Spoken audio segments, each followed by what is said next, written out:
menjelang keikutsertaan dalam ajang Pekan Paralimpik Pelajar Nasional atau Peparnas ke-11 awal November mendatang. Sejumlah atlet pelajar disabilitas Sumsel berbagi kepada masyarakat Palembang, khususnya para pengguna jalan.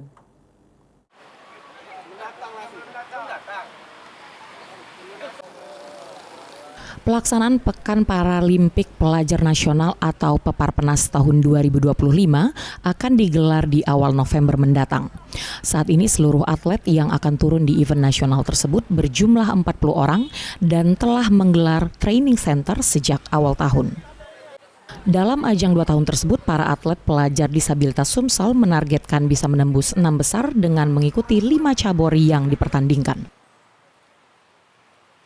Dalam waktu dekat ini adik-adik pelajar disabilitas yang tergabung dalam NPCI Provinsi Sumatera Selatan akan mengikuti event di Jakarta, yaitu event Pekan Paralimpik Pelajar Nasional. Kapan itu, Pak? Tanggal 1 sampai dengan tanggal 7 November.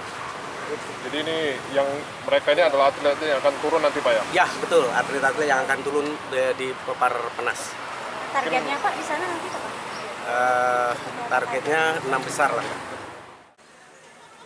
Sebagai bentuk kepedulian dengan masyarakat serta juga telah terbiasa melakukan kegiatan berbagi, para atlet pelajar yang akan terjun di Peparnas tergabung dalam NPCI Sumsel melakukan kegiatan berbagi kepada masyarakat khususnya pengguna jalan. Tim Liputan, PAL TV.